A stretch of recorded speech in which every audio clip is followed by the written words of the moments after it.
Good morning, Baptist family. This year has been nuts, and it's shown us that the really only consistent thing about 2020 is inconsistency. Nothing is normal, and that includes how we're going to do chapel this year. So allow me to just tell you what this time is going to look like and maybe a bit of why we're doing it this way. You live in a very, very informed age. Information is so quickly accessible. You can find anything you want with a couple of taps on your phone, and that includes information about Jesus. On top of that, you're receiving information about Jesus at church and in the Bible, classes that you're in, and maybe even at home. You get a lot of information about Jesus in your life, right? Like, I don't think you disagree with that. But here's the catch. I don't think you get a lot of time to allow that information that you're receiving to lead to transformation in your life. Information alone does not lead to transformation.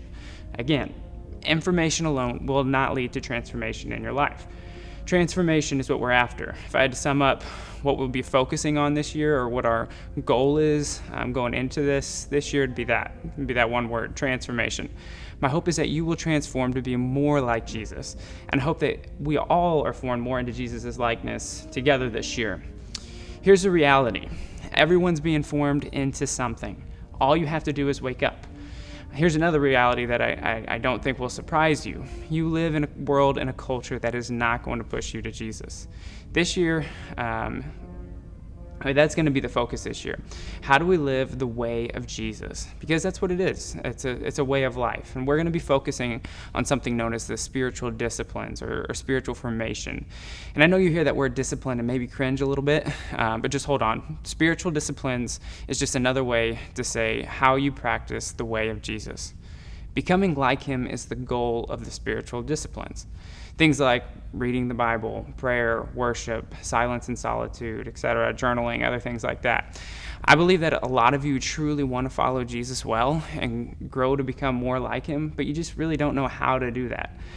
The goal for this year is to give you some really practical things to help you grow in your pursuit of Jesus. And we want to give you simple steps to set up your life to intentionally experience the reality and love of God. Here's another reality.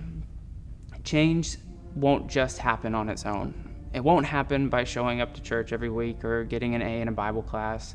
Don't mistake those things for progress in your relationship with Jesus. Those things are both great things, but again, just the information is not going to lead to transformation, right? You gotta put that to use. 1 Timothy says to discipline yourself for the purpose of godliness. God grants us a degree or a measure of choice regarding our formation to be more like him. Godly people are disciplined people. People who look the most like Jesus are the ones regularly spending time with Jesus. Many of you probably know Clayton Fitzpatrick or have seen him or heard him around. If not, he's this year's chaplain who facilitated chapel a couple weeks ago. I've had the pleasure of getting to know Clayton the last couple of years coaching soccer, and Clayton is far from perfect, and he wanted me to be sure to remind you of that. But I have a deep, deep admiration for his faith and spiritual maturity for his age.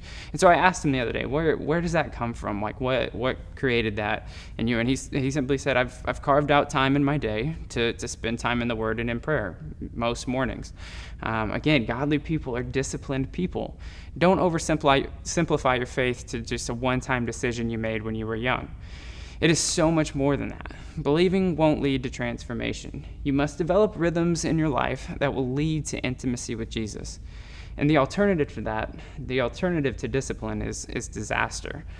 A recent study analyzed young people who grew up in the church or who identified as Christian and found that a mere 10% are still truly walking with Jesus. That's 90% of people who have either walked away from Jesus or claim to follow Jesus, but whose lives just don't reflect him at all. I recently went back and examined my senior yearbook and found these numbers to be pretty accurate of my graduating class. Roughly 90% of the 60-something people that I graduated with from the school have either given up their faith or are living lives that are just not being influenced by their relationship with Jesus.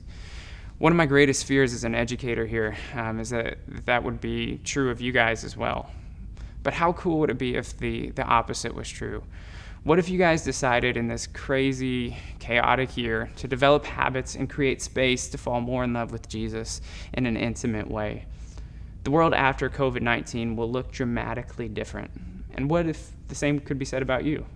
I know you feel super busy right now, but I would argue that you have more time in your life right now than you will at any other season. And what if you use that to completely reboot and reshape your spiritual life? Change is possible, but it isn't inevitable. It won't simply happen on its own. So that's the question. Who will you become? Are you willing to work for it? Daniel 1 says that Daniel resolved not to be changed by the culture around him, but to tie his heart to God. Will you resolve to do the same?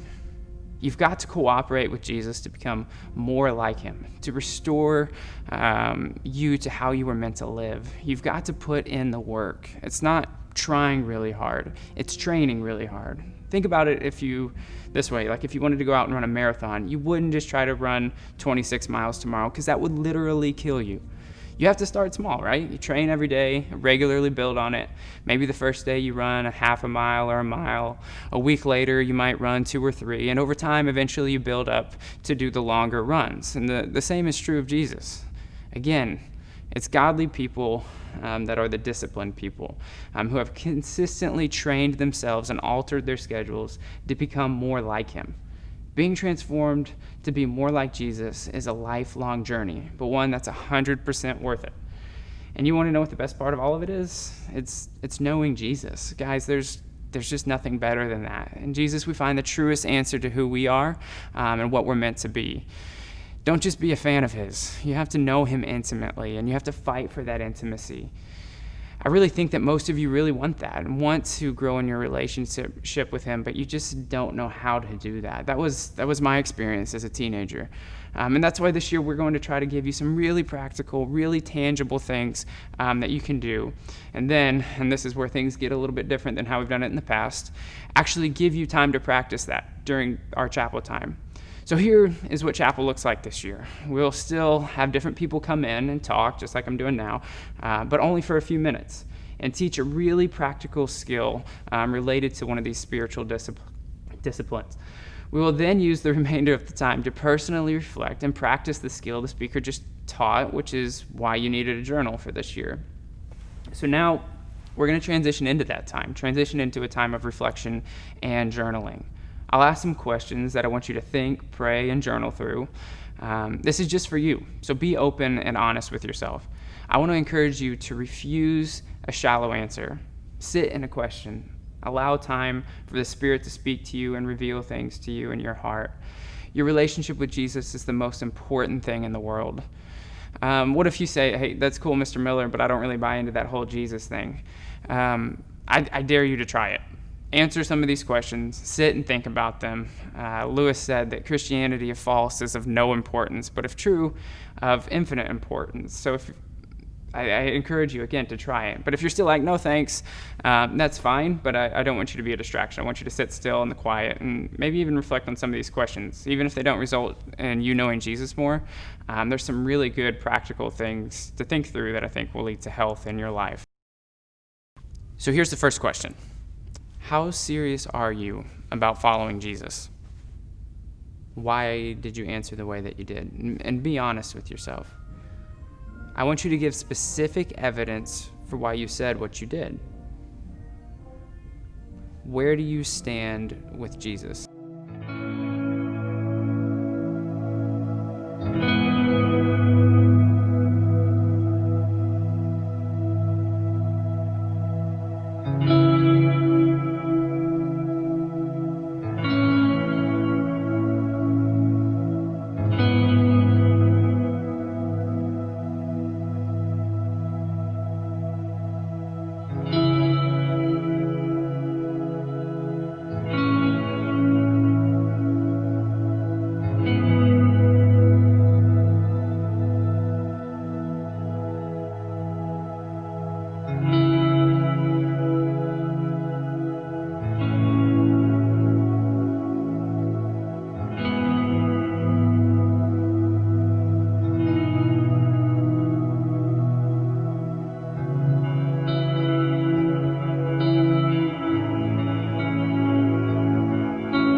Next question. Who are you really? What is it that defines you? What brings meaning to your life? What brings purpose? Again, who are you? And I really want you to lean into this and refuse a shallow answer. Is your identity being found on social media, in the sport that you play, on Netflix, or something that you're involved in? What is it that you are tying your identity to?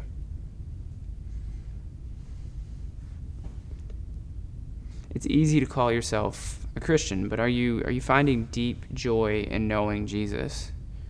Do you believe a real God really speaks something specific and unique to you? And if so, why? Or if not, why not?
Okay, here's the next thing I want you to do in your journal.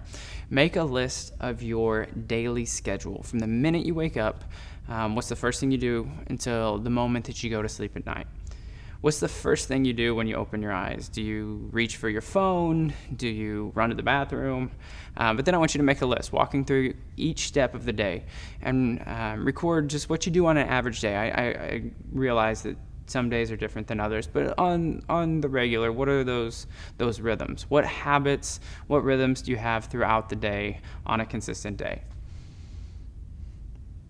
And I want you to make a weekday list. So make a list for Monday through Friday when you got school and things like that, but then also make a weekend list. Saturday, Sunday, what does that typically look like?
All right, next thing, number 4. Analyze the list that you just made, the schedule that you just created, and based on that, where are you headed? What's the trajectory that you're on? Think about the habits that you have, the environment that you're in, the people that you're around, and think about how those things are forming and shaping you. And just take a second to reflect on that. Remember that everybody is being formed into something. Everybody is being discipled into something. What are you being formed into right now? What do your habits and your schedules show about where your life is going?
Last question for today. Where is it that you want to end up? Where do you want to be in the future? My hope is that you want to become more like Jesus. I hope that's your goal, and I think a lot of you have that goal. But what do you need to do to get there? And I want you to write out a prayer. That's going to maybe feel weird for some of you, but I want you to write it out and ask him to reveal to you what you need to do and how you can grow in your intimacy with him. So again, write out a prayer in your journal. Write it out. Write out that prayer. It may feel super weird writing out a prayer, but I want you to try it. And again, no one else is going to be reading this, so put your heart into it. Be honest, and write that whole thing out.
Okay, every week we're going to have a challenge, and this is this week's challenge to look more like Jesus. So I want you to look back at the list of habits that you created, your schedule, that you just created a minute ago in your journal, and I want you to choose one thing that you can cut out, that you just don't need, that at the end of the week it was kind of maybe a little bit of a wasted time. Maybe it's that 10 minutes on TikTok or Instagram when you first wake up, or that third episode of that show you're watching on Netflix, or maybe it's something else. Whatever it is, something that you can cut out. And I want you to replace that little bit of time that you identified with a practice of Jesus. It could be just 10 minutes of silence before Jesus, a short time in prayer in the morning talking about your day and the things you're anxious about or what's going on that day, or some time in the Word, some time in Scripture. Whatever it is, commit to doing that in that little bit of time this week. Again, it's not about trying really hard, but training really hard. Start small. Start with where you're at, not where you think you should be, and take a simple step this week and see what it does to your days.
Okay, well, that concludes our chapel time today. I want to really encourage you guys to stick to that thing you were just challenged to do this week.